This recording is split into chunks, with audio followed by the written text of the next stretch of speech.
السلام علیکم ورحمت الله وبرکاتہ. الله ربرو افغانانو ته مبارکي ویم. زمونږ ستر قهرمان وزیر ګیلمن د احمدشاه ابدالي نوسی چې تور ریاست نیولی او نن راخلاص شو. زه د دې ویډیو په سر کې یو خبره کوم چې د لر او بر یو افغان په غږ اخیستو سره که هغه په ښکته وي او که په پورته چې هر څوک پرې خفه کېږي خدای دې زړه وچوي.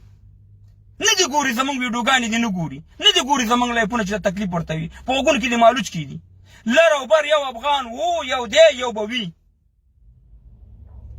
او دا به د قیامته پورې انشاءالله وي، یو به وي. یو خبره کوم ګلخانانو ته مې یو میسج پرېږدم چې د تور ریاست ته دا موږ ویو چې ستاسې پلاران چې سپین پلاران مو د هغې نه موږ د بابسونو او د جیلونو نه یېرېدلي، نو ستاسې نه به موږ څنګه ویرېږو؟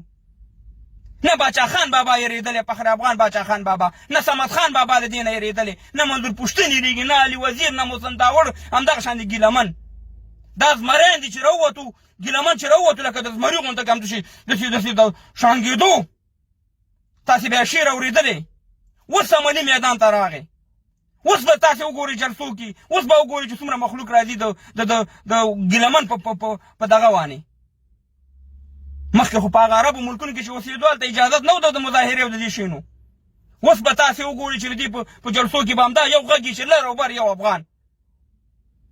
خو زه یو خبره کوم افغانانو چې تاسې قضاوت وکئ، تاسې قضاوت وکئ چې زه ګلخانانو ته نن یو څو خبرې کوم چې تاسې کې خو نه شرم شته، نه غیرت شته، نه حیا شته. دا مبارزه چې دا د هغه سړي کار دی چې اصلي د افغان پلار نه د افغان مور نه شوی.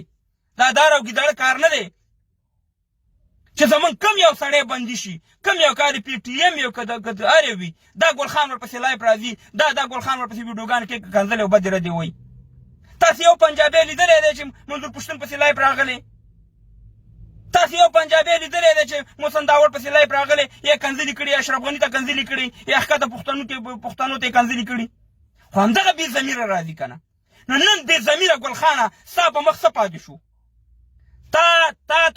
تا د پنجابی ګیان درته ناچوي، واخم درته ناچوي، ته یې څوک؟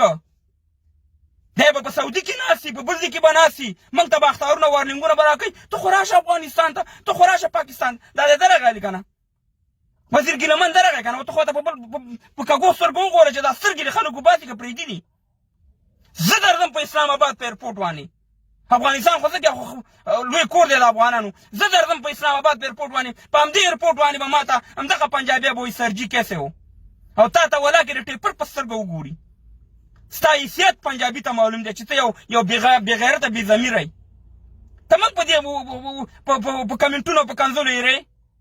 دا بعضې د هیلهمنډۍ په ګیټ کې ناست وي، هغه سره شنټۍ به چې په خوله باندې لګولې، بېغیرته بېایمانه، د باجوا او د غفوري قاتل عکسونه چې شاته لګولي، لر او بر افغانانو ته کنځلې کوي.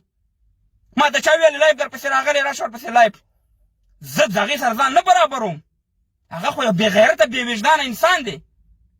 زه په هماغه ورځ باندې 3 کسان ورپسې زه خبر هم نه وم لایف ورپسې راغلي او مور او خور او کنځلې ورته کول.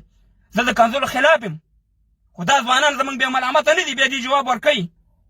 نو خبره دا ده افغانانو چې دغه ګلخانان دومره بې غیرته دي، دومره بې وجدانه دي چې نن د دې په مخ څه پاتې شو؟ پنجابی ما ته کنځل نه کوي، پنجابی ما ته وایي خان بی، او دا بې غیرته راځي لایف او دغه راځي. تا سره زما څه کار دی؟ تا سره خو زما مقابله نه، دښمني مې تا سره نه ده.